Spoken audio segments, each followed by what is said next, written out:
Paused. There we go. How's that? As it's recording. We are so in progress, ladies and gentlemen. Brian, thank you. Yeah. Have a great day, everybody. Take care. Bye. Okay. So did either of you see my testimony last at the housing? Right. I did not. Okay. How'd it go? Louisa? I did not. Louisa, oh, good. So here's the way it went. It was kind of funny. I got to move to the front because I was a commissioner. And at the beginning, they said the commissioners will have 3 minutes to talk. So and I practiced this. It was literally like I was, for once, ready, right? I had everything up, ready to go, and so the two guys in the planning commission talked. And then the third commissioner, which was me, I started talking, and I was just ready. I read through sort of the things that I believe I texted you or I emailed, but I'll get it to you if you haven't. But my testimony was leading up to the last third that was going to list the things that we talked about, the points that we were concerned with, and they cut me off. It was 2 minutes. It wasn't 3 minutes because we are lesser commissioners than the others. So, I mean, in this case, because obviously it's their, the planning commission has been working on this for years, totally understand, but they didn't tell me. No one told me that I was another commissioner, but not. So basically we have left the world in suspense because we have, I've kind of stated our case a little bit, and I'm happy to put this in the chat if you haven't seen it. But my testimony was basically what we talked about, and these are our points. And no. Well, didn't they get sent along in the letter that we had forwarded to council? Is that not? They've seen that, yes, but I had narrowed it down to 4 points, and they didn't hear those. So good for us. Also, it was interesting to me that it was just about a week ago, maybe, we got the notice that those letters had gone. So I thought they'd gone already, but they just went. No, it seemed like, anyway, regardless, I think we have still a place where there's some room here. And I'm glad, because I have a whole bunch of updates too. That can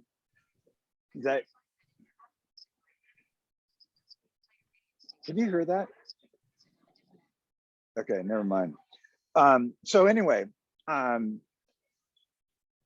let me just calm down here because there's a lot here.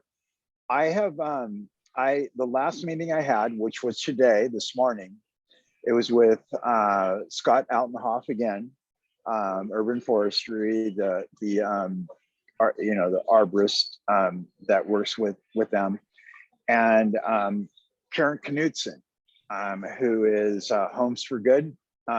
Louisa, I think you're familiar with her. Yeah. Okay. And I don't know if Jan, have you met her at all? Yeah, I actually worked with her in some previous lifetimes, but not this. I don't think she's Homes for Good. Homes for Good is it's a different, the name, her organization she started has a different name, but yeah.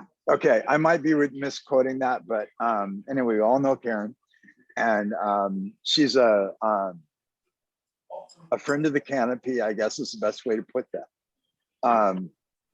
And she had some really super interesting points.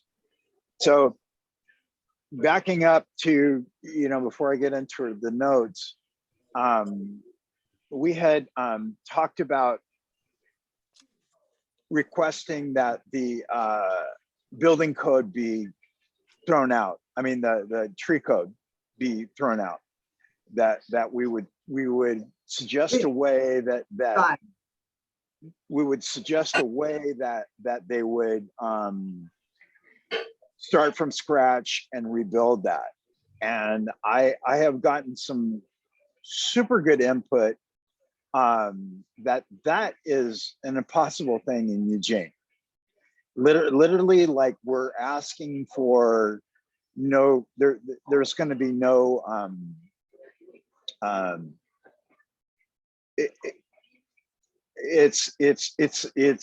you put the idea was let's get all the stakeholders in the room and decide how we might fix this.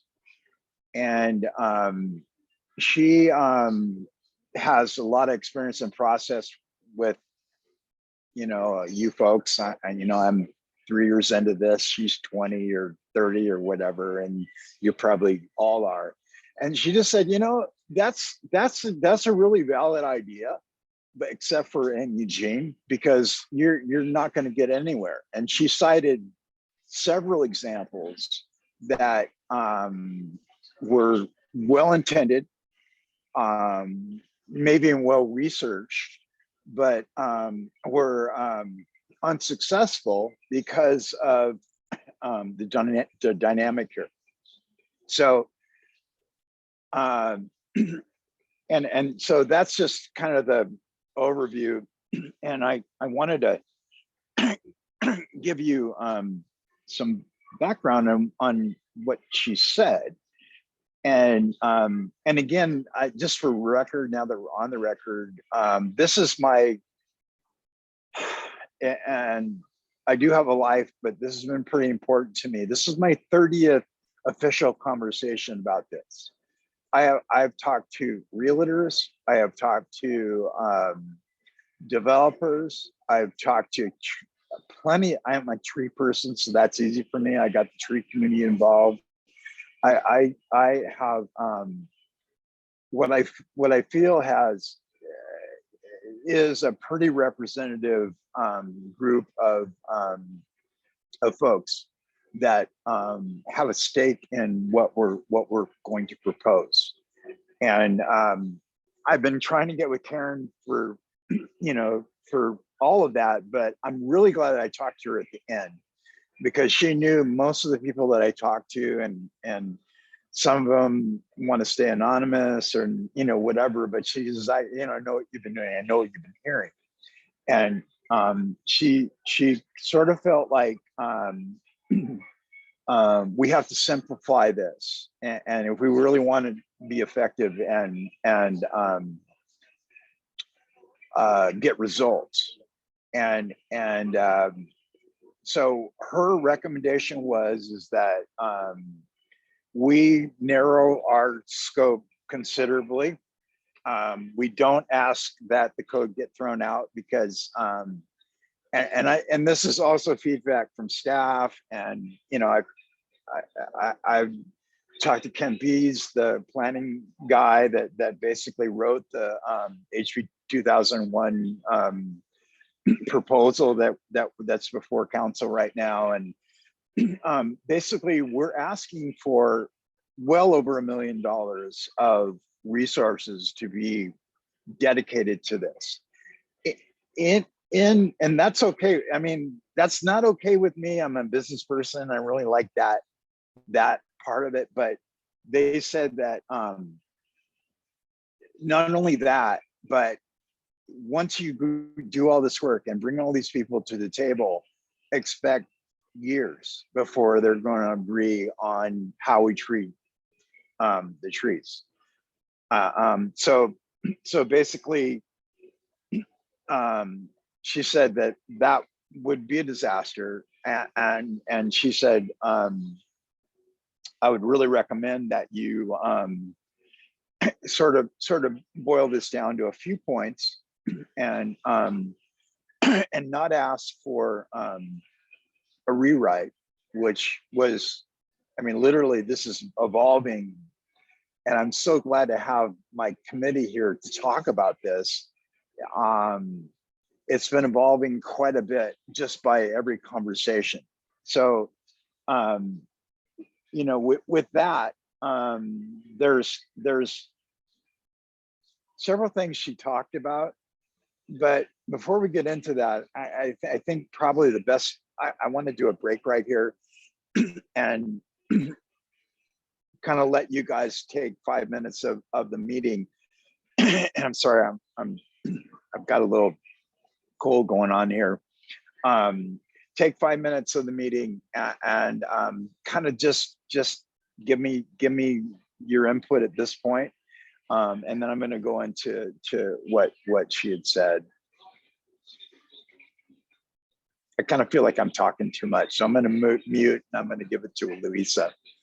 Well, I'd like to hear more about the stated impossibility. You said that there were some things going on. I was curious what they were, but the other thing that's come up is that intersects this is the concept of a public health overlay zone that's currently being progressed through some counselors and in partnership with Beyond Toxics, which mostly has to do with land use compatibility statements for industrial sites. But one of the opportunities that might have is to think about those large pieces of land, which aren't, their footprint is not entirely covered by the building or the work that they're doing. And some of that could be augmented buffers, or some of the biggest equity issues we have around tree canopy coverage is in West Eugene. It is in these industrial areas. And so I was just looking at their draft language for the public health overlay zone to see if there was an opportunity to talk about development standards and canopy coverage as a component of mitigating the impact of some of the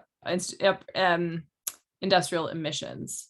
So that's the only thing that's come up for me in the near time. I mean, I was really, and the link you sent to the Portland project that actually has recommendations for language about the tree code for Portland, thought, oh, well, maybe there's an open door here to share this with the city of Eugene's folks, considering it's a stated goal of city council to increase the canopy and to address equity. So I'm super curious why it's then a completely closed door.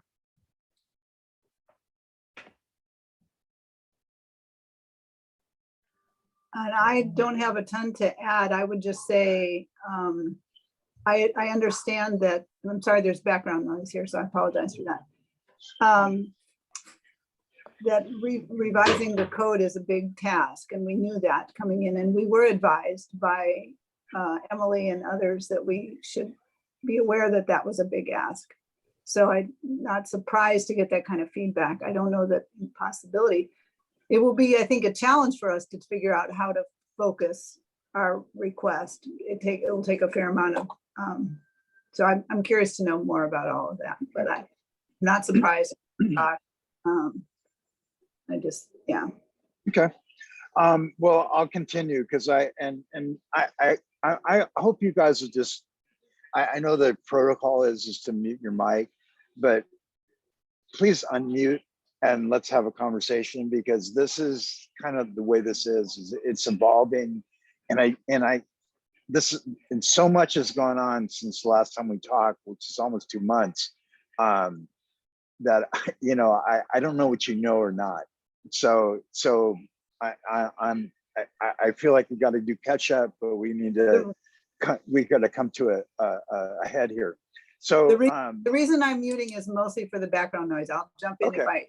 That's fine. Yeah, just turn it back on when you want to talk. We need to try to focus because we only have a half an hour or less. So. Okay, thank you for that. Okay, so here's the things that have come up. And this was with Scott and a few others. These are the tree folks, and they have done some really extensive look at the canopy through using iCanopy and another software program called iTree.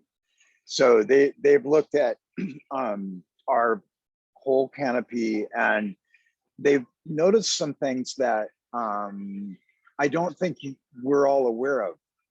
And part of it is that there's a few things in big open spaces, gaps in the canopy that we weren't aware of. And those are, believe it or not, they're parks and schools. And so if, you know, you look at some parts of our community and we're looking at 60, even 70% at some point, which is like, so how, you know, my question is right away, it's like, how could that be? It's like, there's really like South Eugene and some other areas that have that kind of canopy. Where are we missing it? And so the data came back is that schools are about 7 to 8% covered. That's huge because those are big areas and communities. Parks, maybe just a little over 12. And that's from memory, but it's very close. It's like it's surprisingly low. So part of the input today from Scott is that why don't you propose something that is just focused on things you can do and things that will not require a rewrite of the code. And you know, so I okay, you know, I mean that's big, but you know, my background is I was a park planner, and I'm very familiar with how parks work, and actually schools as well. I've done a few schools. They have open fields, and they're by design like that. Now, could we improve on them? Absolutely. But the problem that we're dealing with is that this is not a city council thing. It's not it literally is, we can propose that till the cows come home, but schools are not under the auspices of city council. So, you know, that's kind of like, that's great, but doesn't really help us.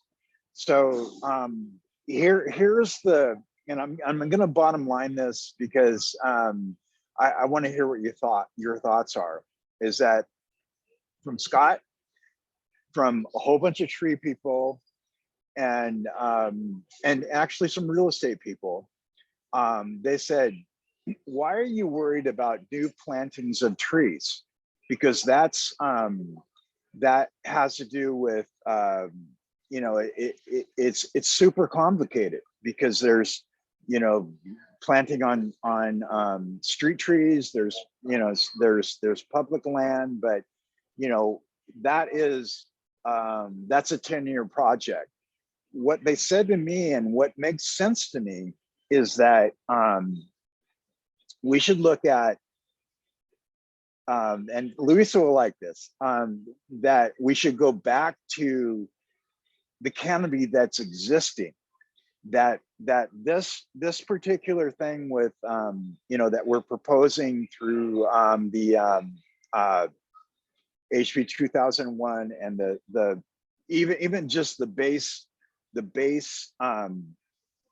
requirement from 2001, and then we're adding to it, and you guys are familiar with, I can go over those differences, but they really don't necessarily have to do with trees. They're more just parking and things like that. And parking is a big deal because there's street trees and, you know, in the front. And but what they said was, why don't you just make a proposal to city council that they amend the tree code, that anything over any tree that's over 20 inches in diameter goes under a heritage tree auspice.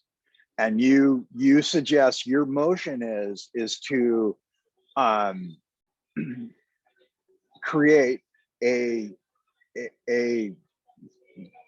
I don't know the word, Louisa can help me with the word, but it's a committee, or it's an official division or what, I don't know what it is, but regardless, and help me when you get a chance, create an ordinance that at any time during public or private land, any tree within the city, if it's over 20 inches, you handle it differently.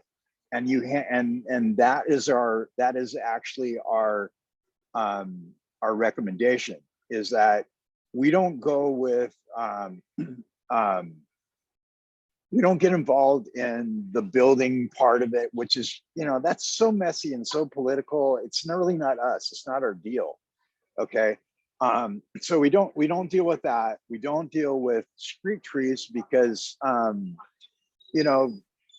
there is a division that handles that, urban forestry, and we don't do that. What we do is that any tree that's over 20 inches in diameter, we set up a special review, and that they all like that. And in fact, I haven't found anybody that doesn't like that, except for the people that want to clear cut land.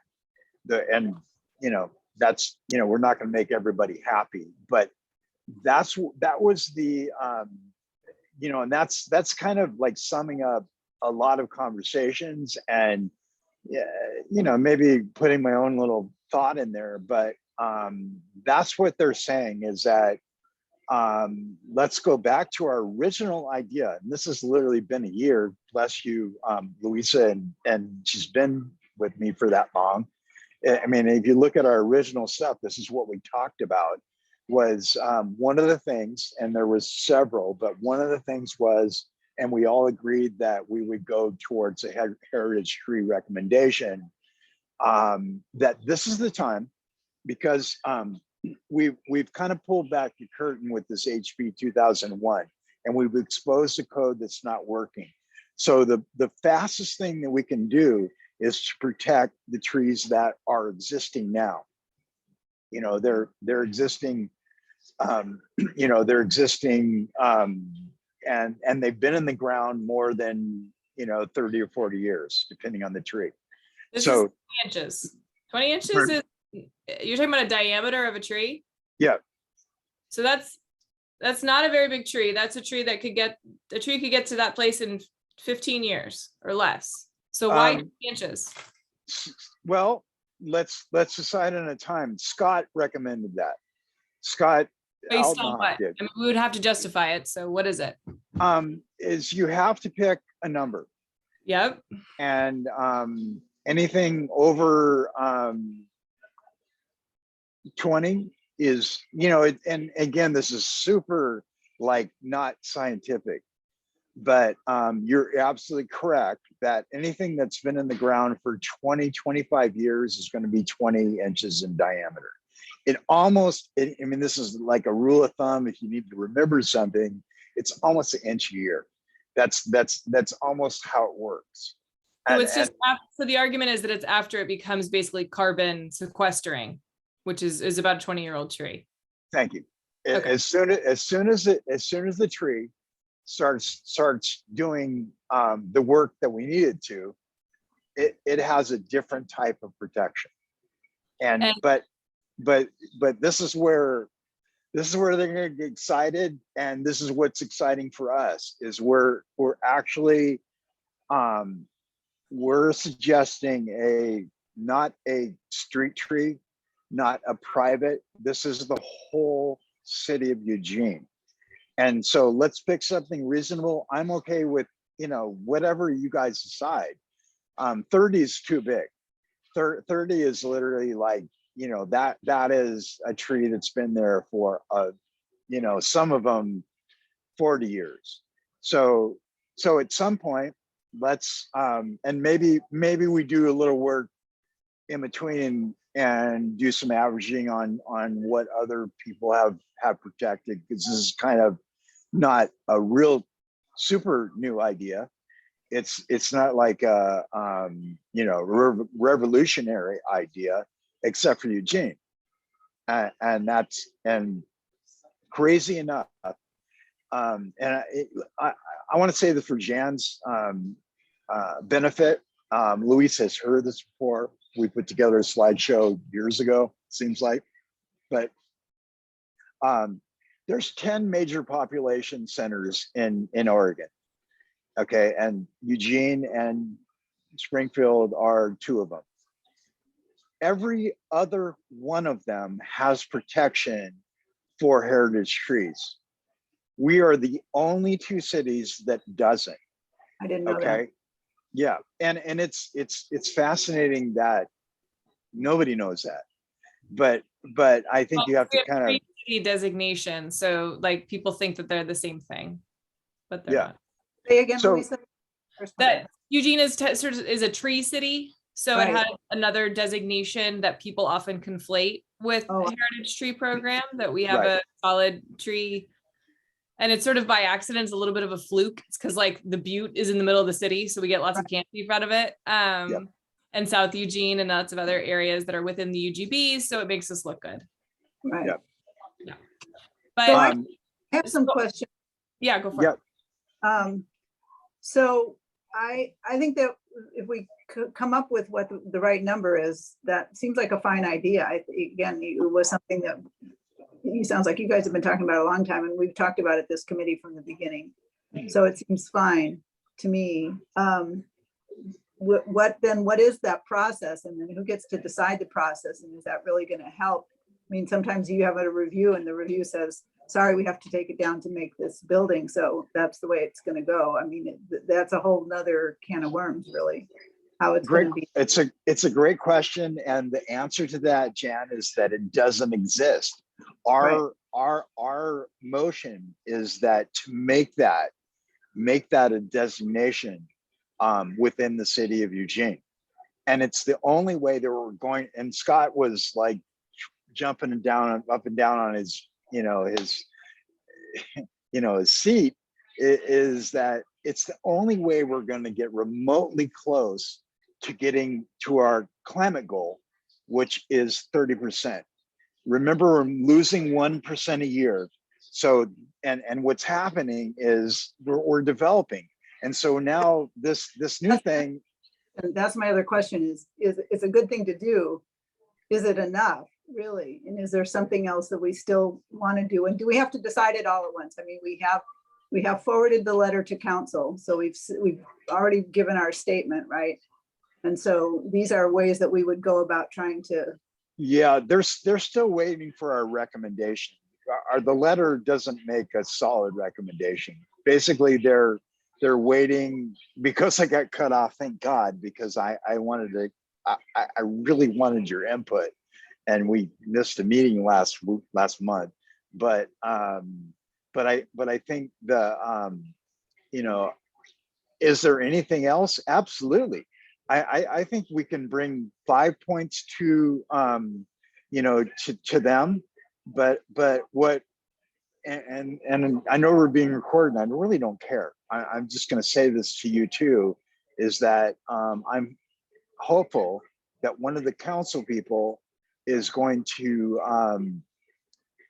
pick up what we're saying and make a motion, and I have a really good feeling that that's going to happen. So what we need to do is we need to get 5, 2, 3, whatever. And I'm putting one out there. If it's 20 inches, great. If it's 25 inches, fine.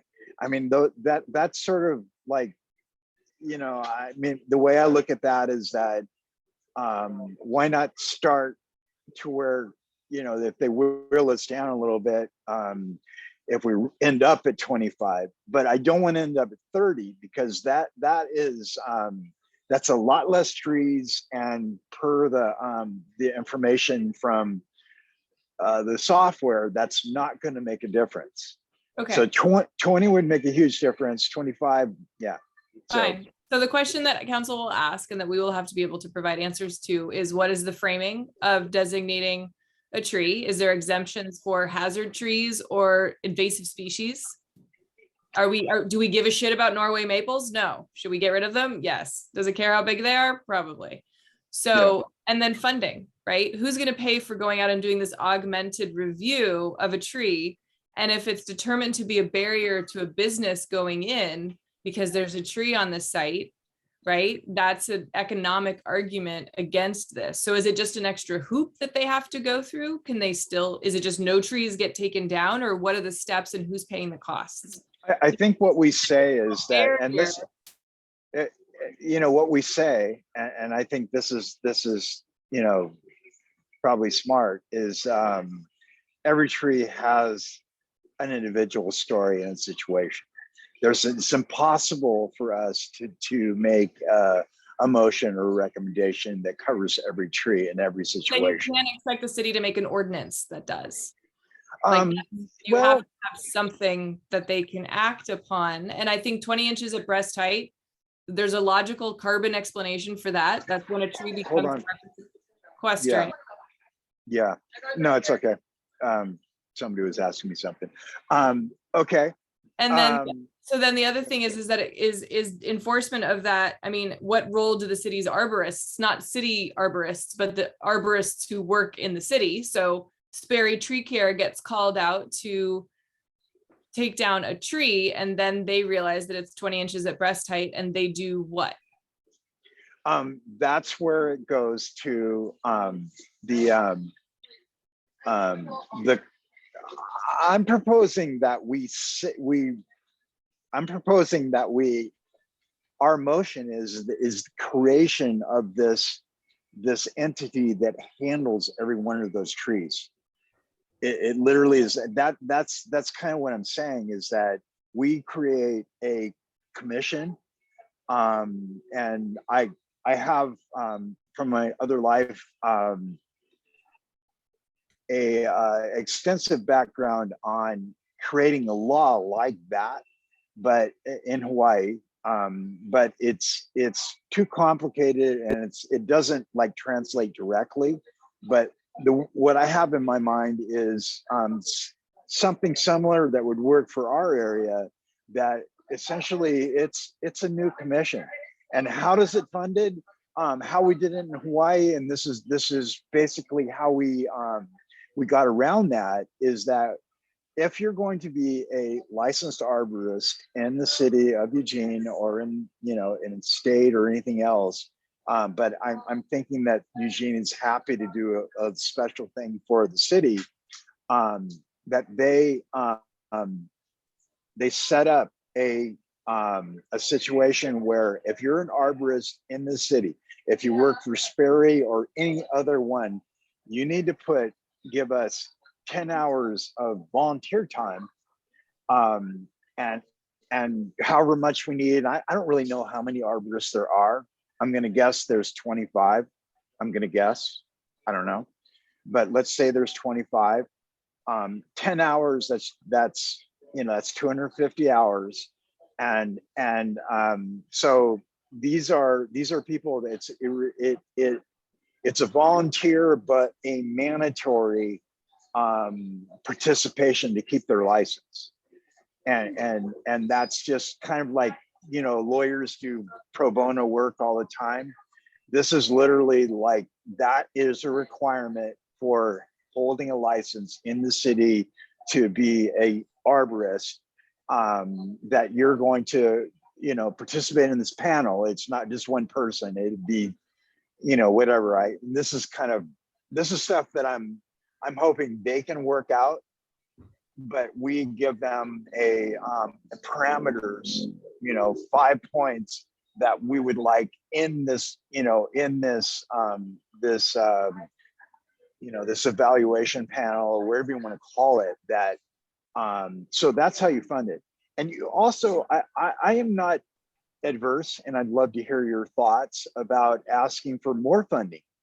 Urban Canopy is the urban forestry division is super underfunded. They are literally like, I talk to these people at least once a week. I just did a tree planting with them this last month, and spent a lot of time with them.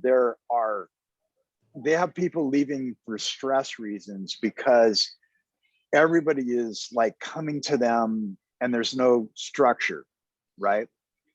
And so that's my thought. And I'm going to stop talking and let you guys go. Okay, I just found out there is a certified Oregon Landscape Contractor Board, which I didn't know existed. Okay. So there is a licensing that does go with it. Of course, lots of people do landscaping work without a license, but in terms of Yep. licensing, does look like there's a list. I think the funding of it, of course, there would be almost an FTE just to arrange those people and handle calls and deal with paperwork. So that's real. I think that if the city's or forestry department were, I mean, and then there's the liability for working on private property. Would it be under the arborist's liability because they're for doing free work? No, actually, I'm sure that that would be just like I'm volunteer for everything. There is a policy for, and I checked this out for volunteers. So no, it's not, and we wouldn't ask them to just for their opinion. And you know, it's one tree. You know, whatever time it is, I don't, you know, this is the danger that we have is that, you know, this is, you know, one tree, like you just put a scenario out there with a commercial situation or whatever. Everyone's different.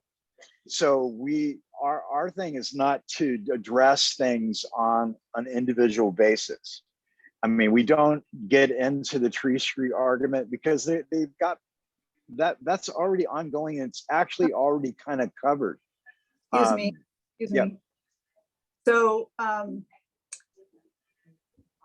it seems like we should not, I would recommend not saying we're recommending a new commission. I think that'll be as big a red flag as doing a code review. I guess we're recommending a new program. And I think we should spend some time thinking through it. I don't know if you had these discussions when you were talking with Scott about. Yeah, I did. And I did. And what I said to them is that, you know, I really can't speak to you as an individual, and I'm not.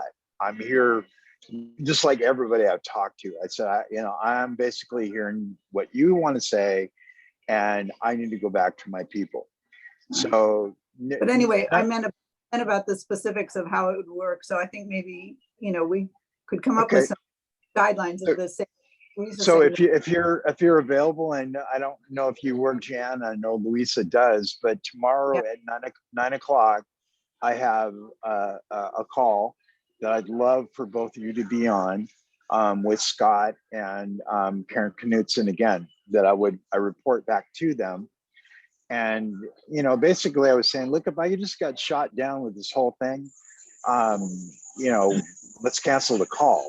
But it sounds like you guys want to talk further. And when it gets into like what you call it and how it works, Scott is the guy. Scott's been doing this for years. And I just really, it's the staff. He's the one. He should be. Yeah. And like I said, I'm really careful with his time and everybody else's. Like I would love to sit with that guy for like 2 years and talk about the stuff that he knows. He's amazing. And so is all the people at Urban Forestry. There are absolutely incredible people there. I think that would be this discussion tomorrow morning at 9. If we can do that. Sorry, I can't appointment. Yeah. And Louisa, I know you work. Well, actually, I'm on another call around chronic or toxic polluters with Beyond Toxics in the city in another capacity. So, okay.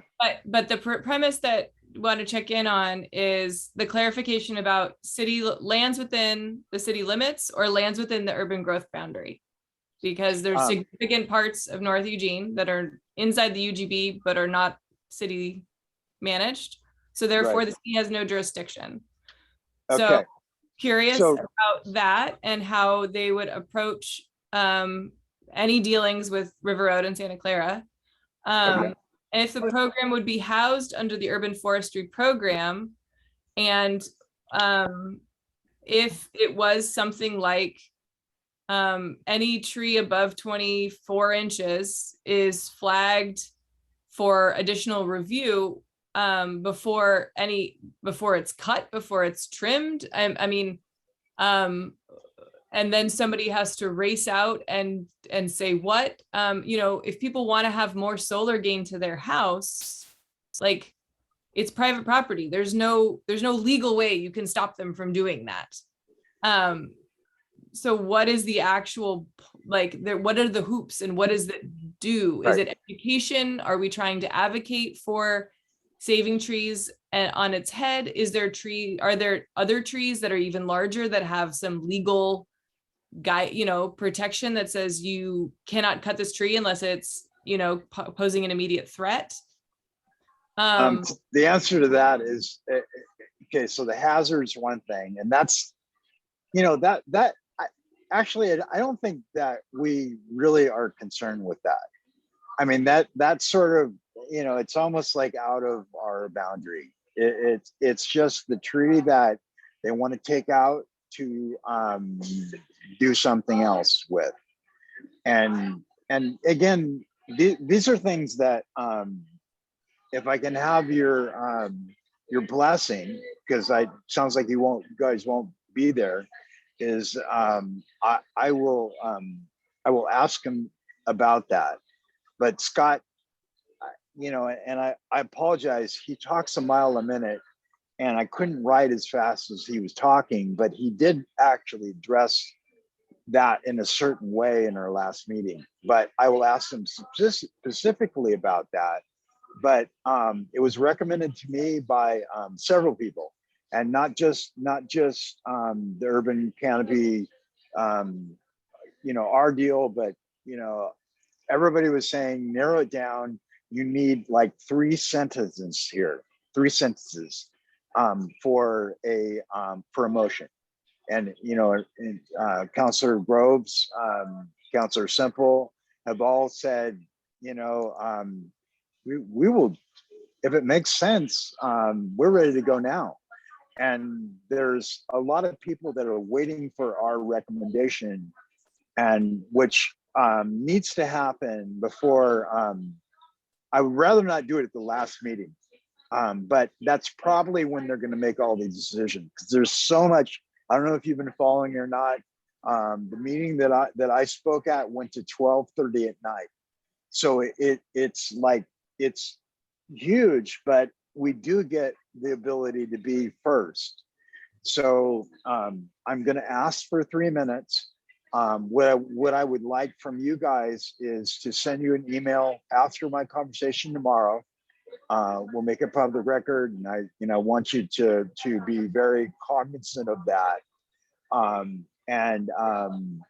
Let's come up with 2 or 3 things. So one, I think we're gonna, something to do with heritage trees, something to do with you know, setting up something that meets everybody else in the state. You know, I mean, that's, you know, some sort of a division of urban forestry, a division, let's call it that. You know, they'll tell me exactly what to call it, but it's a division of urban forestry, which is going to need more funding, not a lot, but it will need funding to analyze the trees that are over 24 inches. And look, some will be easy. Yeah, it's like, you know, that's going to fall on a building. It's gone, right? Or whatever. But the ones that do, this is a whole nother discussion for another time. And I, you know, this is just me and what I've done in my past, is that those are the ones that have a story. Those are the ones that are Sure. Go ahead. Well, I understand. I mean, I just want to recognize that we are over time, but also we have a commission meeting next week. So if we had something that we wanted to have approved by the commission to be able to speak to council on behalf of the commission, you going in front of the commission or the city council, but without the commission's blessing, you're speaking as an individual, and that has a lot less weight behind it. Yeah, so, that's actually, I'm sorry, that's definitely on my radar. And that's why I'm urgently talking to you now, is that is our deadline, is next Wednesday, to get this together. And Well, you know, actually, and our deadline is this Wednesday to get I- something to the packet for the commission to review in a week. all right, So the Deadline right. for things to go in is a week Okay. prior. So So- can you guys dedicate enough time between now and tomorrow to at least give this enough thought to you know, to put together a recommendation?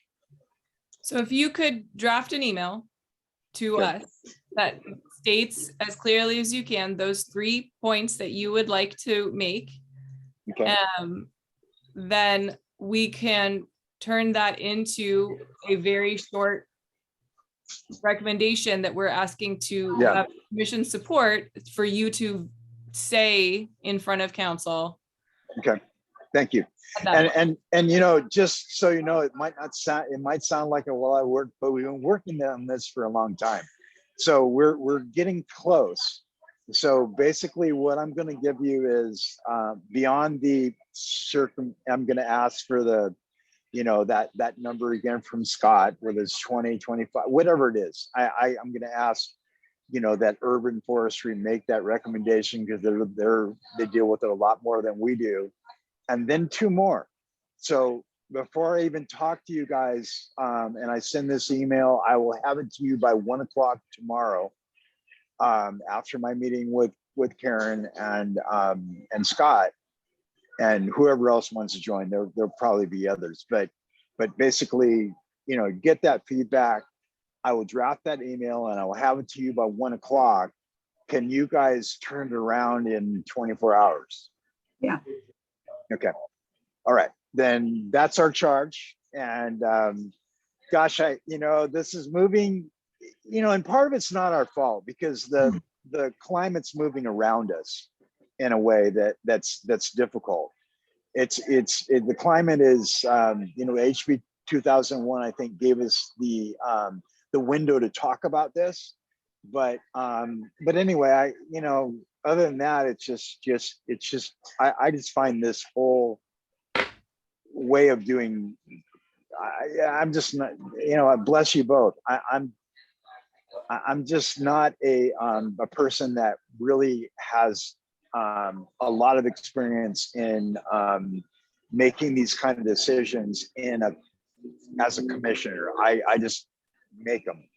So anyway, I'll look for, I promise you an email by 1 o'clock, and it will be short, and it will be, it will talk about, number one, the circumference of the tree, but you know, the diameter of the tree, and 2 more suggestions, but I want you to think about the other 2. Okay. And then I know Luisa's got to get to her kids, and Jan's got to get to her dog. So I'm gonna just adjourn now, and thank you guys very much for you know, for this kind of hara-kiri response, and you know, just know that I'm trying to assimilate like a whole lot of people's ideas into, you know, a few short recommendations, and I think we're close. Okay, look for your email. Thanks, Mike. Thanks, Jan. Okay, Have a talk good to you evening. guys. Bye-bye.